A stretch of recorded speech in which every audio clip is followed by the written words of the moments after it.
Hello everyone, welcome to my Ocean One and Then Some channel. Just thought I would tell you guys about a vehicle that my wife and I drove yesterday. And I'm not in my normal place where I video. We have lots of company here and they've got their dog downstairs. They're actually not here now, but their dog is downstairs, and just decided that I would sit in the ocean and make a quick video for you guys. But anyway, my wife and I are considering other alternatives than the ocean if the Hagens and Berman case, goes through the arbitration, whatever we want to call that. So we're considering other vehicles. And if you caught my previous video, we've actually already driven a Tesla Model Y, and we liked it. We thought it was rather bland, but we were really impressed with the software of it, and we liked it. It was just a little bland. We have other vehicles on our list, and another vehicle that we were interested in was the Honda Prologue. And so we actually drove to Richmond, Kentucky, and drove a Honda Prologue. So I'll tell you my thoughts about that. Now, of course, I didn't video the Honda Prologue. I didn't video anything, so everything you're going to be hearing is just my thoughts on the Honda Prologue. I have had a Honda in the past. I had a 2020 Honda Ridgeline, and I really liked it except for the safety features. I despised the safety features on that thing. It had the worst adaptive cruise of any vehicle that I've ever driven. But the Honda Prologue, we drove the top of the line version, the Elite, with the sunroof and all of that, and all-wheel drive, 288 horsepower, which isn't a lot for an EV, but it's adequate, and I'll get to that later. The looks of the vehicle I find perfectly fine. Good looking vehicle in the sense, that it looks like an SUV. It's boxy like an SUV. I think it's got good angles. I think it looks very well from the outside. The interior is laid out very well. You have a nice screen behind the steering wheel. You have a screen in the center, and I'll talk about those individually later. The seats have a nice contour. It's a plush vehicle. It's not upscale in the sense of that type of vehicle, but I think most people would find the exterior very good and the interior very good, and everything about that I think that they would find acceptable. There really wasn't anything interior or exterior as far as looks that really threw me any type of odd vibe or bad vibe. We found it to be nice, and I would simply leave it at nice. Now, of course, looks are always subjective, so you'll have to make your own decision on the looks part. Now, as far as cargo area, we were disappointed with the cargo area. There's no frunk, and there's no frunk in the ocean. So that's an equal comparison. It does have the same amount of storage in the rear as the Fisker Ocean. To look at it, you would think that it would have more. I think it's rated at 25 cubic feet, which is exactly what the Ocean is rated at, if my memory's right. However, when you raise the bottom lid up in the back, there's really nothing that you can do back there. It does have a deep slot that you could put something in, but in the Ocean, if you were to really need the extra space, and I've done it, you can take out the level floor, or whatever that thing you would call that thing, the floor leveling device in the back, and you can actually free up quite a bit of space in the Ocean, and that didn't look possible or practical in the Honda Prologue. So personally, to be the size that it is, to look at it, I thought that the storage area was very small. Now, we've actually had a Honda Pilot, and we found the cargo area for the Honda Prologue to just be too small in the sense that for such a large vehicle, we just we looked at it and we're like, wow, we expected that to be bigger. Now, of course, there's ways around that. You could put a roof rack on it. You could put a tow hitch, and attach things on the back. But for that size of vehicle, I think most families would look at it, and I think they would think that it's on the small side. I don't think the battery packaging must have been done very well in the sense that it just ended up too small. But again, that's going to depend on your personal needs. Now, one thing I was looking forward to testing was the safety features. However, the dealership closes at 7, and we got there 5 minutes after 6. And the salesman, he was expecting me. I told him we was going to come up there and drive a vehicle, and he had it ready for us. He just hopped in the back. We hopped in the front, and I adjusted the seat and the mirrors and stuff like that. You know, was ready to take off, but it was dark and it was raining. And I just did not have any way to test the safety features. I didn't feel comfortable trying to adjust that. Heck, we had a hard time just figuring out how to turn on the headlights and stuff like that. You actually do that through the center screen, which surprised me. I was looking for the switch gears, you know, the stalks on the side of the steering wheel. I was looking there to try to figure out how to turn on the lights. The salesman didn't know how to turn on the lights.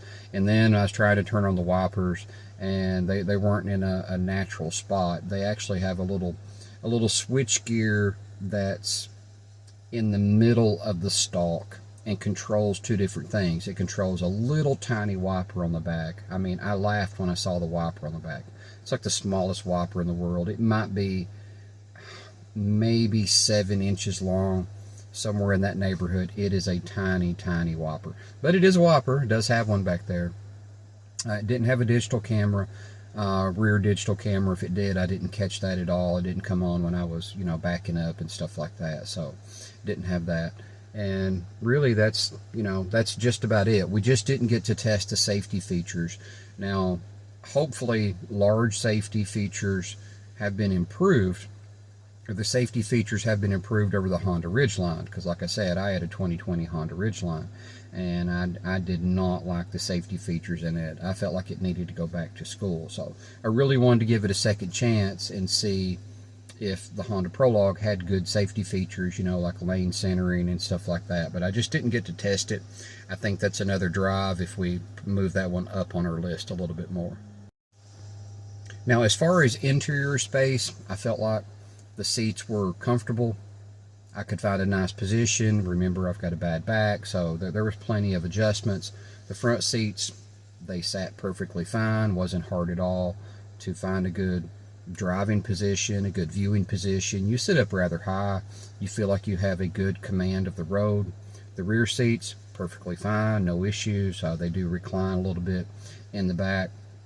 The one thing that I would worry about if you were taller, now I'm 5'9", and, you know, average in every way, you know, for an American, my head was actually brushing, the top of my hair was just barely brushing the top. That sunroof really cut into the headroom. Now, way more than the ocean here. Like, you can see this in the ocean, and in the, be more like that, you know, just right at it. In that Honda Prologue, I mean, it was just barely any room at all to take your hand and get it through there. And I found that odd. My daughter has a very tall boyfriend, and the ocean doesn't bother him that bad. You know, he sits a little bit like this with his head tilted, and then he's got all that extra space there. But the way that the Honda Prologue was designed, I think he would have to sit like this. It was just the headroom. I found the headroom lacking, and I'm not tall by any means. Now, as far as the instrument clusters, I found that to be like really good and kind of bad. The instrument cluster behind the steering wheel, I felt like that was done very well. I liked it. I couldn't figure out how to customize it. I couldn't figure out how to change it, and I didn't spend a lot of time trying to figure that out. I just thought I would be able to ask the salesman, and he was like, man, I ain't got any idea. And so, you know, he didn't know, so I didn't throw that off on him.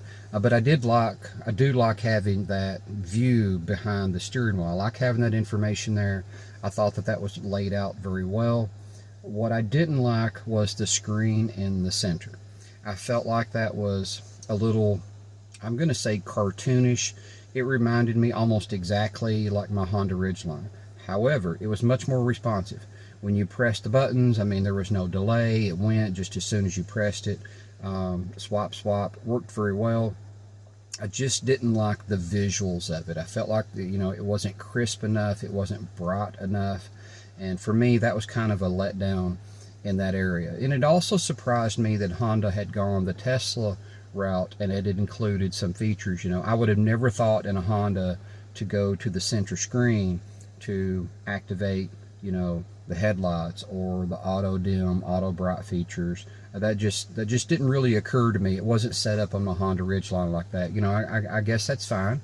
And if that system works well, that's not an issue. You know, it's pretty much set it and forget it. So that's perfectly fine. Just took me a while to figure that out. I've got some notes here. Let's see. Other than that, I mean, I don't have any notes. I pretty much said everything that I was going to say. The one thing that I did like, though, is it had a heads-up display. And that surprised me. I actually hadn't done enough research to know that it had a heads-up display. That was pretty cool. I didn't find it as good as the Mazda that we have. We have a Mazda CX-9, and I like the way that that is set up. It's very crisp, it's very clear. And I'm not saying the Honda wasn't. I'm just saying the Honda projected a very large screen in front of you, and it didn't really distract from the driving. I just felt like it was too big. Personal preference, just the way that it was laid out. It was laid out more like a square in front of you, whereas in the Mazda, it's just, you don't really see a square. You just see the information that you want to see. And I felt like that was a good distinction, but I did like it having a heads-up display. I did find that to be a very nice feature.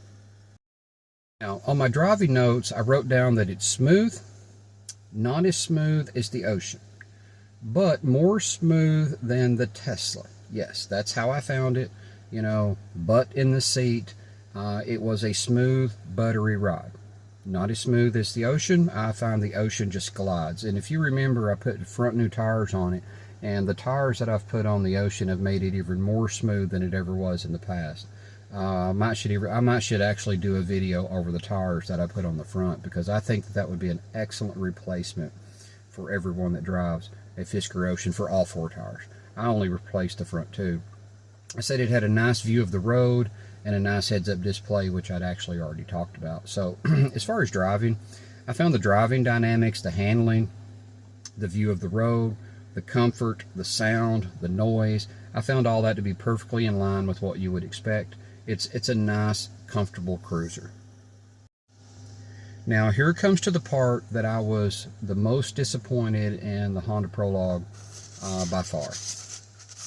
Now, I'm a little spoiled, okay? Drive the Fisker Ocean, and it's just brutally fast. Brutally.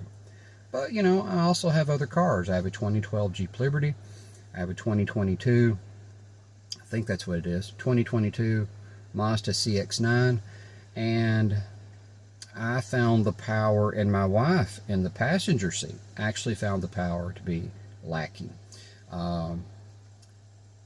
I would absolutely floor it from, say, 40, and it's just like,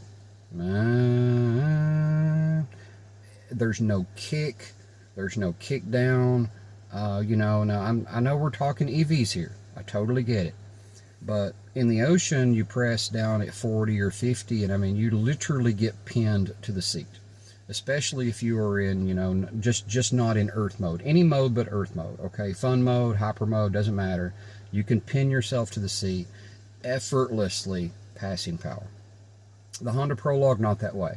You are definitely going to have to plan your passing in the Honda Prologue, or you're going to find yourself running out of road before you can pass another car. Now, I'm not saying it's slow, but I do think it's slow by EV standards. If you were to compare it to my Mazda CX-9, I would say that both of those are right in the same ballpark of passing power.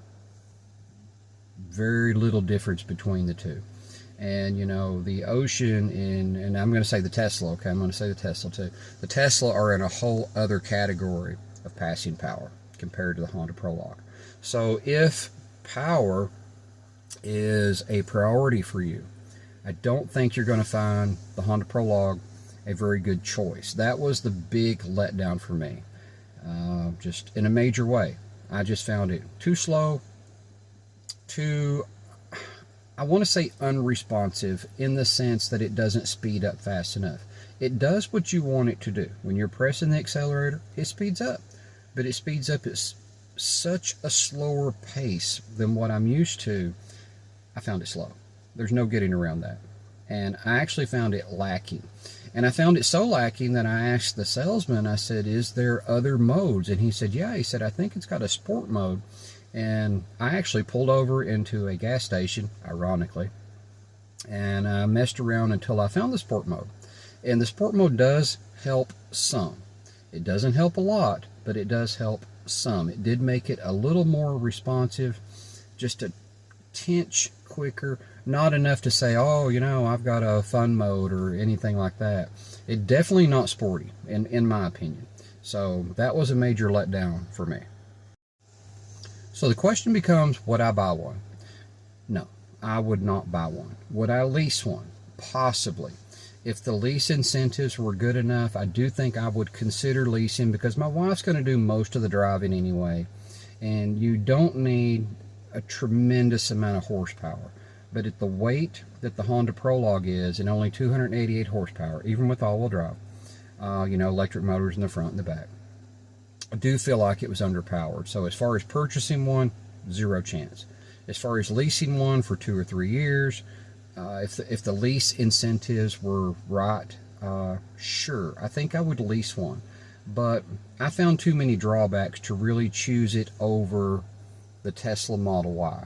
And my big drawbacks here are, I wrote it down so I couldn't forget it. Limited cargo capacity, no native to the NACS, you know, NACS, the North American Charging Standard, the Tesla plug, okay? It's not native to the Honda yet. And power is just lacking in a major way compared to the Tesla. The Tesla, you know, the Ocean's faster than the Tesla, because I didn't drive the performance version of the Tesla. Either one of those cars, the Ocean or the Tesla, would just run off and leave the Prologue. It wouldn't even be close. Passing power, not even close. I did find it to be a good functional vehicle, though. It's well-rounded. It does a lot of things right. It does have Google Assistant built into it, which I didn't get to test.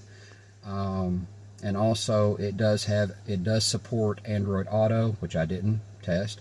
And it has Apple CarPlay, which I didn't test. If I were to get more serious, then I would go and redrive it and make sure that I watched some videos so I could get there and not depend on the salesman for that. So that's my thoughts on the Honda Prologue. If you got any questions, you know, now I'm just talking, of course. If you got any questions, I'd be happy to answer them if you have anything, any particular thing in mind. The range, you know, I knew the range before I drove it. You're basically looking at 280 miles, but compare that to the Ocean, you know, 360 miles. That's a significant difference, but if I get rid of the Ocean, then the Ocean is not on the list. So right now, what would I choose? Between a Honda Prologue and Tesla Model Y, I think the Tesla wins hands down, simply because it has better and more storage capacity, and it has more power, and it has better tech. So those are my thoughts on the Honda Prologue. I thought some of you might enjoy that from a Fisker Ocean owner. So if you got any questions, let me know. And thanks for watching, guys. Until next time.